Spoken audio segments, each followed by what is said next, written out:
3 weeks have passed since the night of the autumn feast. The girl who carried wine goblets along the outer wall of the great hall, the girl who kept her gaze down and her shoulders set and her name spoken as quietly as possible, that girl is gone. Not replaced, not erased, changed. The way iron changes when it finally meets the forge it was always meant for. Her name is Lyra. She is the last heir of the first pack, the bloodline that carried the original alpha gift, hidden for 600 years, hunted for 3 generations by a man who understood exactly what it meant and needed it extinguished before anyone else understood the same. 3 seers have been summoned to read the mark on her left shoulder. The verdict will be entered into the treaty record in front of representatives of all 7 packs. What happens after that cannot be undone. She is standing on the battlements watching the sun come up over the territories. She has been there since before dawn.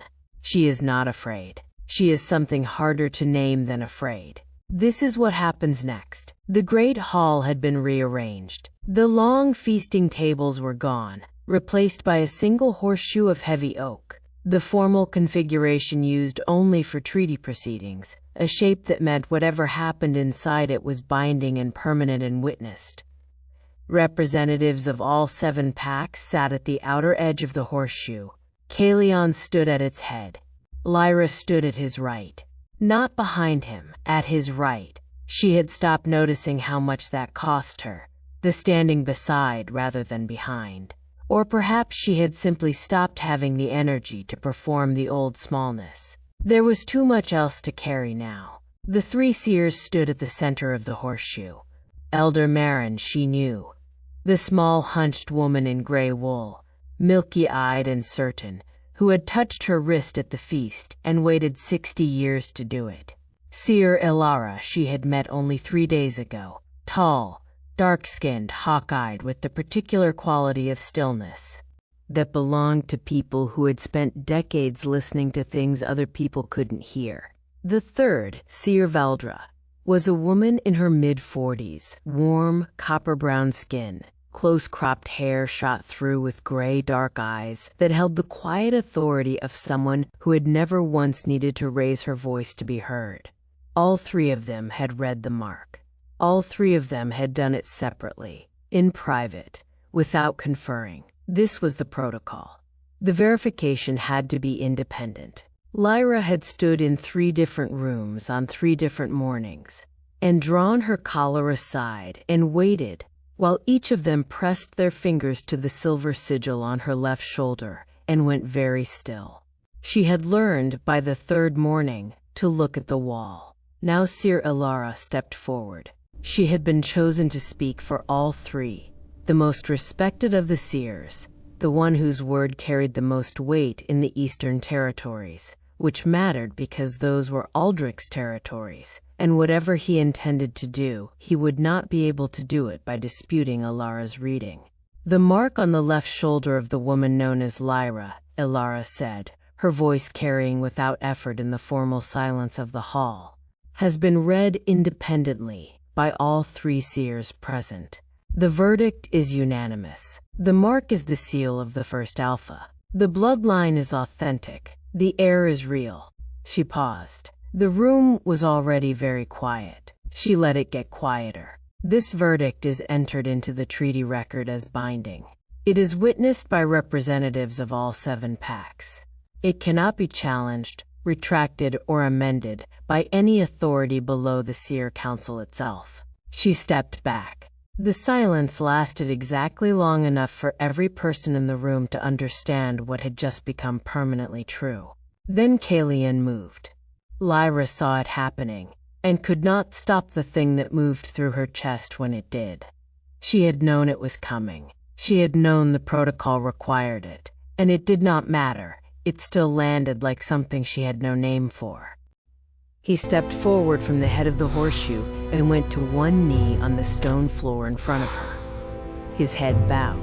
His amber gold eyes, in the moment before they lowered, found hers and held, and what was in them was not submission, not performance, not political theater. Recognition. The same recognition that had been in Elder Marin's face on the night of the feast. The look of someone who has finally seen the thing arrive that they had been, in some wordless part of themselves, waiting for. Behind him, the 7-pack representatives rose, one by one at first, then all at once, the way the feast hall had risen 3 weeks ago, pulled by some instinct older than law, older than politics, older than the 600 years the bloodline had spent underground, or beneath his feet, for 4 years. "Get up," she said quietly, not a command. Something more personal than a command. Her hand found his forearm, her fingers wrapping around the black leather of his doublet, and she pulled gently, the way you pull someone up when you need them at eye level, and the floor is the wrong place for them. "Please." He rose. His amber gold eyes met hers. Something passed between them, the same look that was also a question and an answer, and something neither of them had words for yet. At the back of the horseshoe, Lord Aldrich of the Stone Peak Pack inclined his head in a bow that was technically correct, and entirely empty of anything real. He was already thinking. Lyra could see it in the quality of his stillness. She filed it away and said nothing. The histories filled 3 weeks. Kellyanne's study had become hers too, in the gradual, unannounced way that things became true between them. She had started arriving in the mornings to find new books on the desk, maps she hadn't seen before, parchment rolls that turned out to be genealogical records she hadn't known existed. He never made a performance of it. He simply left what she needed where she would find it, and said nothing about it, which she appreciated more than she knew how to express. She read everything. The first pack's history was not what the Keep's history books had told her.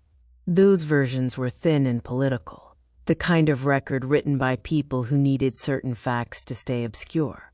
The real history lived in the seer documents, in the genealogical records, in the letters that had been kept in a locked chest in Marin's rooms for 60 years against exactly this occasion. The first pack had not simply been a pack. It had been a binding, the original covenant between all 7 territories, held together not by law but by the alpha gift carried in the bloodline. The ability to feel the pack bonds between territories, the way you feel your own pulse, to know where they frayed, to hold them when they were breaking. The fracture Aldrich's family had caused 3 generations ago was not just political. It was written into the bonds themselves, into the lived experience of every wolf in every territory who had spent 60 years sensing something missing and not knowing what it was. The feeling of a limb gone numb, the ache of something that should be there and wasn't. Lyra read the accounts of what it had been like before the fracture and felt a grief she had no right to, for a world she had never seen. "You're doing it again," Kellyanne said one evening, from the chair on the other side of the desk. She looked up. "Doing what?" "The face you make when you found something that makes you angry on behalf of people who died before you were born." She looked back at the document in her hands. Aldrich's grandfather engineered a famine in the Northern Territory to prevent an alliance marriage. 47 wolves, 3 of them children. I know. His father had the last Northern seer exiled on a fabricated charge, so there would be no one left to read any mark that appeared. "I know," he said again, the same weight in it that had been in his voice the night he said "or cruel." The weight of someone who has known the shape of a wrong for a long time and has been unable to do anything about it. "How long have you known?" she asked. "All of it. The full scope." He was quiet for a moment. The fire popped. Outside, the territory was dark under a winter sky. "Since I was 19, he said. "My father showed me the records the year before he died. Told me to be careful with Aldrich. Told me the legal ground was too uncertain to move against him directly, without proof that would survive a treaty challenge." A pause. "Told me to wait. You've been waiting 20 years. "Yes." She looked at him across the desk, at the angular face and the pale scar and the amber gold eyes that were, in this light, in this room, looking at her with something that had moved well beyond careful. "Well," she said, "you don't have to wait anymore." Something shifted in his expression. That fractional softening she had learned to read, the slight dropping of the governance he kept over his own face. He said nothing, but the amber gold of his eyes in the firelight was very warm. She looked back at her document before she did something inadvisable. There was still too much to read. Seer Lyra told her about the ritual on a gray morning, 10 days after the verdict. They were in Marin's rooms, the 3 seers and Lyra, and the particular quality of female silence that settles over a room when women are about to say something that matters. Kalion was not there. This, Lyra was beginning to understand, was deliberate on the seer's part. Some things needed to be said without a powerful man in the room, not because he was untrustworthy, but because his presence would change the shape of what could be spoken. The First Pack's authority was never territorial, Lyra said. It was relational. The original Alpha gift is the capacity to feel the pack bonds between all 7 territories, to sense where they're broken, where they're fraying. The fracture that Aldrich's family caused is not just political. It exists in the bonds themselves, and only the heir of the First Pack bloodline can read its full extent. I have to travel, Lyra said. Not a question. She had arrived at this conclusion herself, somewhere in the 3rd week of reading. To all 7 territories, to each wound. Yes. And then, Ilara and Valdra looked at each other. Marin's milky eyes were turned toward Lyra with that expression of ancient, patient certainty that Lyra had stopped finding unsettling and started finding, in a complicated way, comforting. The healing of the bonds requires a ritual, Valdra said. It hasn't been performed in 600 years. The last heir to perform it described it in the record Marin has kept. She paused. The gift the First Pack carries is not power in the way the word is usually meant. It is the capacity to absorb suffering on behalf of the pack and transform it. The ritual requires the heir to formally bond with representatives of each territory, to take the weight of 3 generations of fracture into her own body and hold it until it begins to heal. The room was very quiet. How long? Lyra asked. 3 days. And during those 3 days, you will be unreachable, Ilara said carefully. The bonding state requires complete stillness. You will not be able to speak, to move freely, to respond to external events. You will be entirely occupied with what is happening inside you. Lyra sat with that for a moment. What does it feel like? She asked.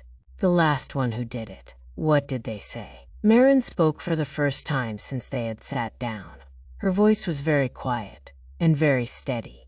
She wrote that it felt like dying slowly, the old woman said, and choosing, every moment, not to. Another silence. I'll do it, Lyra said.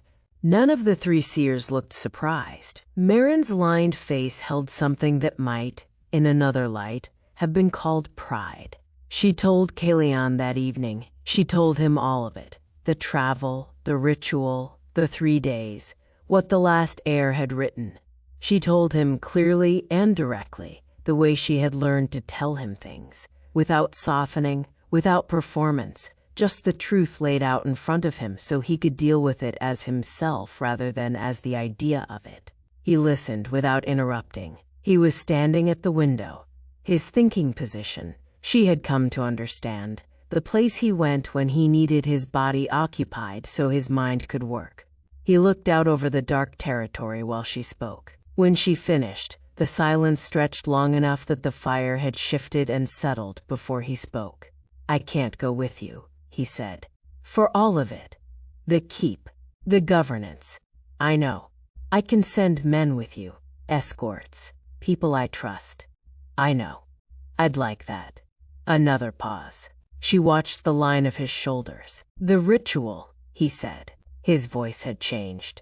Something careful in it. Something being controlled. 3 days.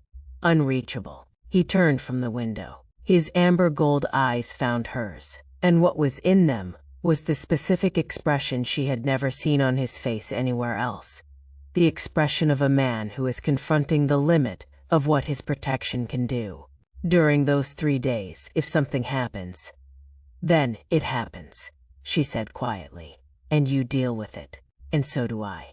Separately. He was very still. You're asking me to let you walk into something I can't follow you into. Yes. And if it goes wrong, then it goes wrong. She crossed the room to him. Not the way she'd crossed rooms before. Not carefully. Not performing smallness. Just directly.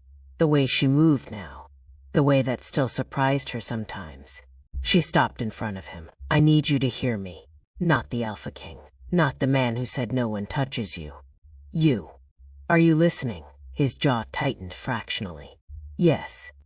I have spent 23 years having things decided for me.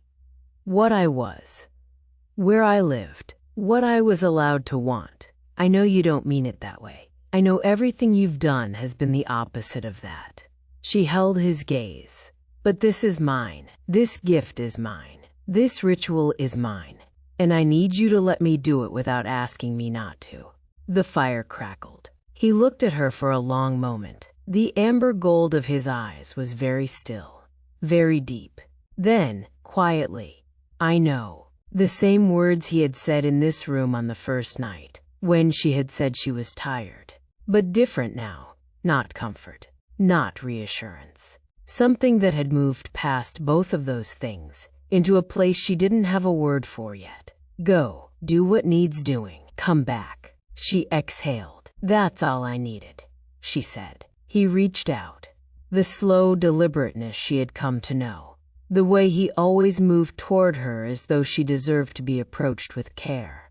And his thumb found her pulse at her wrist. The same place Marin had held her, the first night. The same place he had held her, in this room, when she had finally stopped pulling away. He said nothing. Neither did she. The fire burned low. Outside, the territory waited in its winter dark. She left the next morning. The 7 territories took 4 weeks. The Northern Territory first. The one that had been most isolated. The one that had lost its seer to Aldrich's father's fabricated exile. The one that had spent the longest without any connection to the larger bond structure. Lyra rode in on a gray morning with 4 of Kalion's most trusted guards, and Elder Marin, who had insisted on coming, and whose insistence nobody had found a way to argue with. She had expected the wolves there to be hostile. She had been a servant girl 3 weeks ago. She had no authority that was visible, nothing that announced itself in the way that power usually announced itself. She wore her green wool dress and her simple leather belt, and the silver mark on her shoulder that only showed if she drew her collar aside. They weren't hostile. They were hungry. That was the word that kept coming to her, traveling from territory to territory. Not hungry for food, hungry for something they had been missing so long they had stopped being able to name it. When she met with the pack representatives, the alphas and their seconds, the elders, the seers where they existed, she could feel it in the room. The ache of the broken bond, sitting in everyone's body like a splinter that had been in too long to remember not hurting. She did not pretend to have answers. She did not perform certainty she didn't feel. She told them the truth. The bloodline was real. The ritual would happen. The healing would be slow.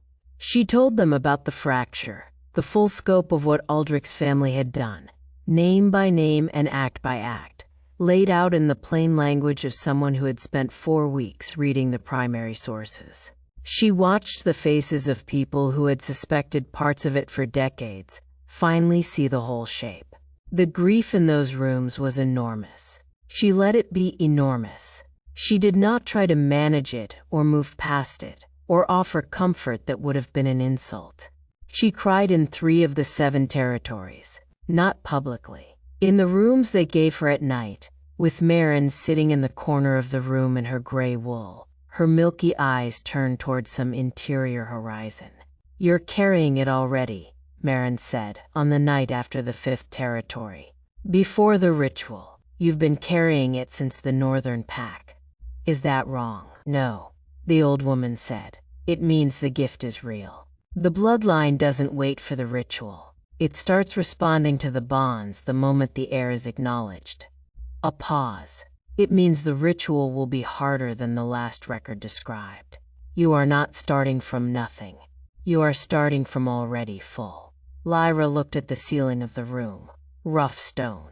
A single candle burning on the shelf beside the bed. "Good," she said. Marin made a small sound that might have been a laugh. "You are very strange, child." "I know," Lyra said. "I come by it honestly, apparently." She thought about Kalion. She thought about him in the specific, controlled way she had learned to think about things that were too large to look at directly. Sideways, briefly. Enough to confirm they were still there. His thumb on her wrist before she left. The amber gold of his eyes in the dark study. "Come back," he had said. She intended to. The message from Kalion reached her in the 6th territory. It was written in the spare, precise language he used when he was controlling something. Not alarmed. She had come to understand that alarm was not a register he operated in, but compressed. The way a man's writing compresses when he is managing a situation in real time and has limited space for words. 3 Eastern Alpha Lords had filed a formal legal challenge to his authority in the treaty record. The grounds, his personal bond with the First Pack heir, created a conflict of interest in his governance of the 7 territories. The challenge had been filed correctly, witnessed appropriately, and would require a formal response within 10 days. She read it twice. Then she sat very still for a moment. Then she understood it. It was elegant. She had to grant Aldrich that even now, even knowing what he was, the architecture of his thinking was elegant. He had watched the legal challenge fail the moment Marin presented the seer verdict to the treaty record. And so he had found a different angle. Not the bloodline, Kalion. The one variable that Aldrich had correctly identified as the pressure point. If Kalion fought the challenge, he looked like he was choosing her over his duty to the 7 packs. If he accepted it and stepped back from his protection of her, she was alone in the 6th territory 3 days before the ritual, with no formal protection, and a regent who had spent 30 years wanting her dead. If he delayed, Aldrich had time to add more names to the challenge, and she knew, because she had spent 4 weeks in these territories, exactly how many wolves Aldrich had bought over the decades with debt and fear. She wrote back in a single line, "Go to Marin." Then she folded the letter, sealed it, and went to find the 6 territories Alpha to tell her the ritual would happen in 2 days, not 3. She did not sleep that night, not from fear. She had made her peace with the ritual in the Northern Territory in the first week, when she had felt the broken bond for the first time and understood in her body what it would cost to hold it. She had made her peace with the cost the same way she had made her peace with everything that had cost her in her life, by looking at it directly, measuring it, and deciding it was worth paying.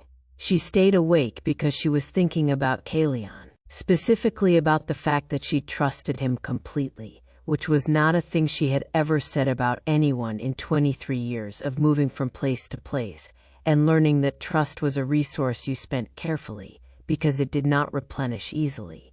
She trusted him to go to Marin. She trusted him to listen.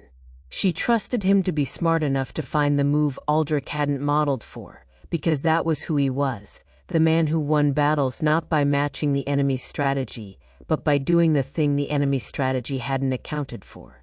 She trusted him to still be there when she came back. That was the one that surprised her. That was the one she turned over in the dark of the 6th Territory's guest room, while the territory slept around her, and the broken bond hummed in her chest like a string pulled too tight. She had never trusted anyone to still be there. She closed her eyes. In the morning, she would begin. She could not have described it afterward, not fully. Language had edges. The ritual didn't. What she could say. It began in the late afternoon of the first day, in a stone chamber in the 7th Territory's keep, with all 3 seers present and the 7th Territory's Alpha and her 2 eldest advisors as witnesses. It began with Marin's hands on her shoulders and Alara's voice reading from the record that was 600 years old, the words in a dialect that had been dying when that record was written, the sound of them like water over stone.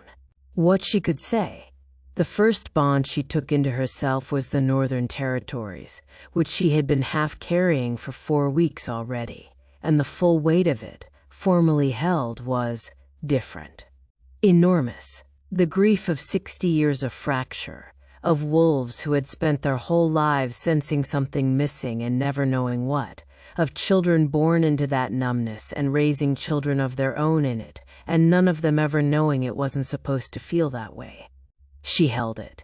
She chose not to let it break her. The second bond. The third. 4 and 5 and 6. She lost track of the boundaries between them somewhere in the second day, lost track of the difference between herself and the weight she was holding, and that was the place Marin had described, the last air had described, the place that felt like dying.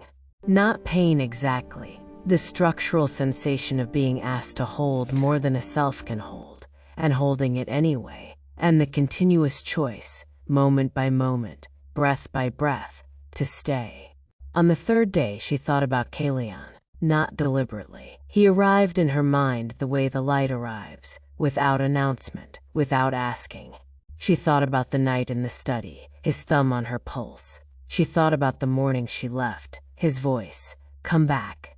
She thought about the amber gold of his eyes in firelight, and the specific quality of his stillness when he was listening. The wolf stillness, she had privately named it. The absolute focused gravity of something that has found the one thing in the room that matters. She thought, I have someone to come back to. That was new. That was a thing she had not had before and did not entirely know what to do with, and was holding on to anyway, the same way she was holding the broken bonds of 7 territories, carefully, with both hands, choosing it every moment. On the evening of the third day she opened her eyes. The bonds were not healed. She had not expected them to be healed.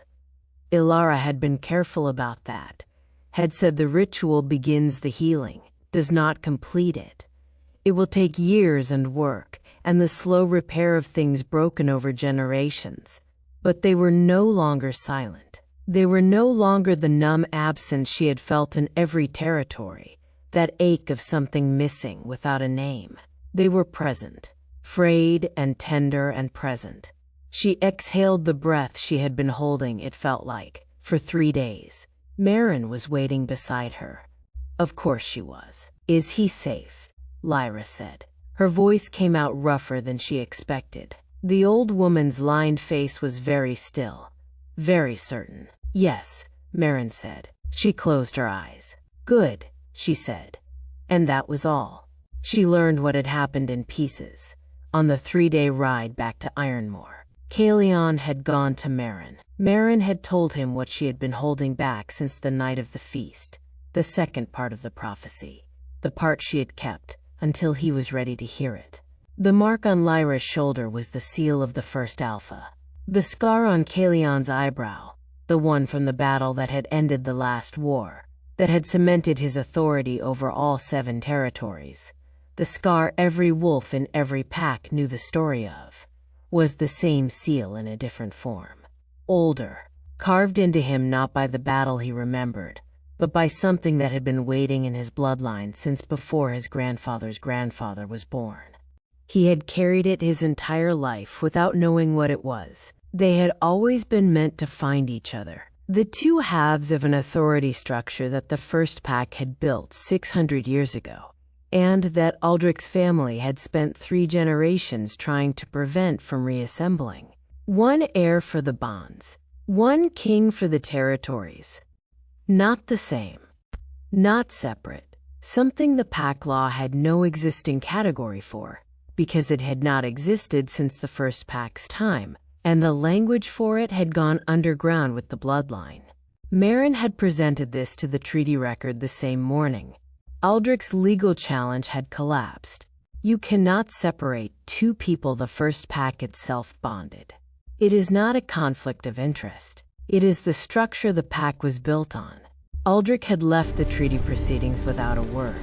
He had ridden east. His 3 Alpha Lords had ridden with him. Caelion had known, the moment Aldrich left, what was coming. He had known it the way he knew things. Not from fear, not from anger. From the cold, clear arithmetic of a man who had spent 20 years watching an opponent and understood exactly how he thought. Aldrich had one move left. He had always known it might come to this. 3 generations of his family had bet everything on extinguishing the first pack bloodline.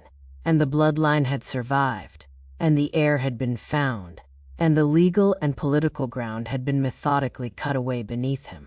The only play remaining was the one you made when there was nothing left to lose. Caelion had ridden to the valley approach before dawn. The battle was brutal and short and decisive. Caelion met Aldrich's forces at the valley pass, the ground where the eastern forces had to compress into a column and lose their numerical advantage. He had fewer wolves. He had better ground, and he had wolves who followed him out of loyalty rather than fear. And the difference between those 2 things was visible inside the first hour in the way the lines held. Aldrich had not built his eastern force to fight. He had built it to intimidate, to overwhelm, to be large enough that no one would test it. That was the nature of power assembled through fear. It looked enormous until someone decided not to be afraid of it, and then it was revealed for what it actually was. People who had been waiting for permission to stop. Caelion gave them permission, not with words, with the simple, absolute fact of his presence in the pass, his dark cloak moving in the winter wind, his amber gold eyes steady, his voice when he spoke to his own wolves carrying the specific quality of total certainty that meant he had already done the arithmetic and he knew how it ended. It ended the way he had known it would end. Aldrich fought his way through the collapsing lines to where Caelion stood. He was not a warrior. He was a strategist, and the gap between those 2 things, measured against Caelion in open ground, was not survivable. But he came anyway, because he had never once, in 60 years of careful and patient and ruthless political maneuvering, accepted an outcome he hadn't chosen. They met in the middle of the valley with the snow coming down around them, and the sounds of the battle already fading. Aldrich was breathing hard. Caelion was not. It was always going to end here, Aldrich said, not bitterly, with the flat assessment of someone reviewing a strategy that had failed. I knew it when the old woman knelt at the feast. Then you had time to make a different choice, Caelion said. No, Aldrich said. I really didn't. He believed that. Caelion could see it. The absolute conviction of a man who had told himself a story about necessity for so long that the story had become indistinguishable from truth. Power was the only language Aldrich spoke. It was the only lens he had ever had for the world. He could not have stopped any more than water can choose not to run downhill. Caelion did not kill him out of anger.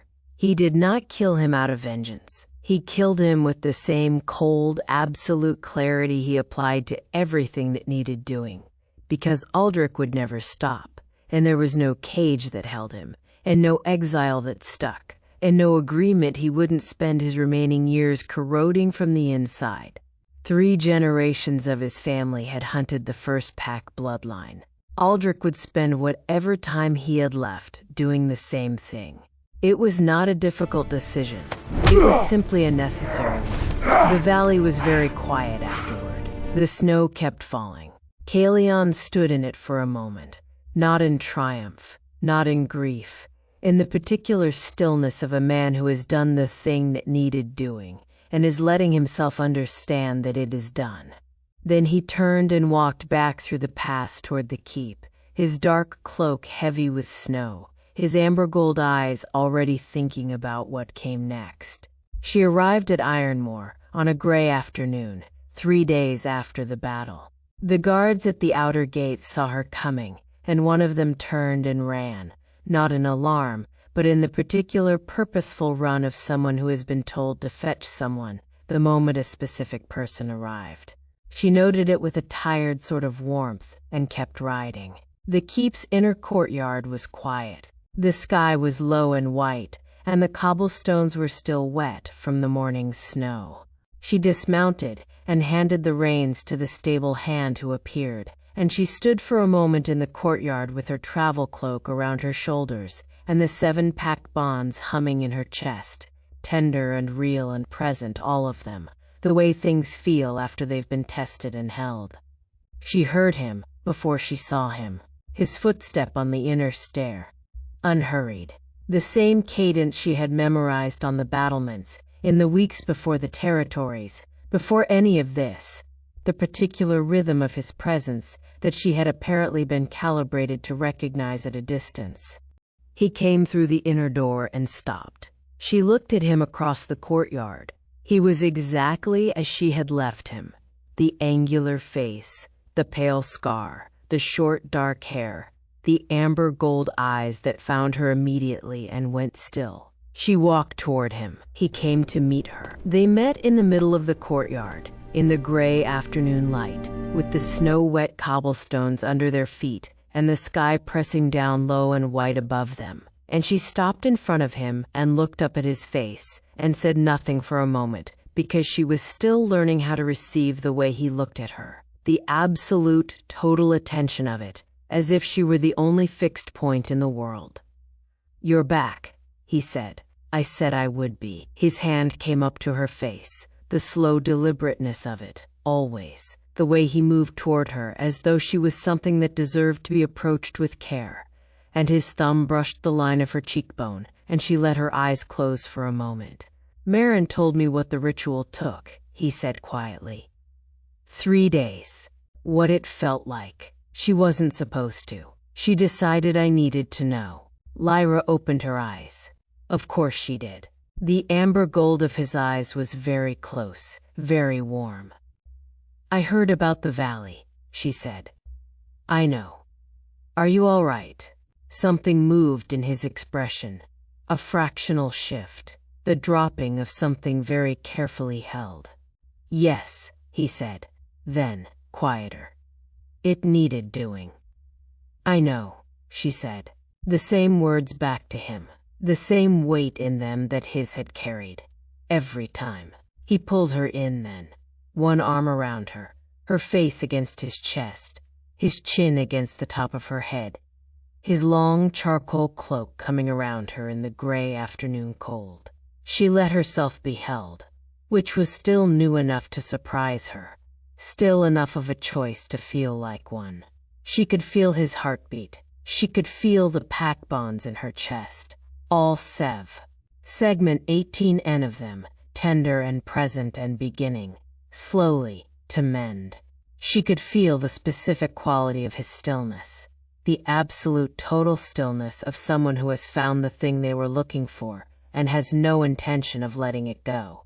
The courtyard was very quiet. The snow had started again, soft and unhurried, falling on the cobblestones and on his dark cloak and on her hair. She was home. She hadn't had one of those before. She was still figuring out what to do with it. She stood at the battlements the way she had always stood at the battlements.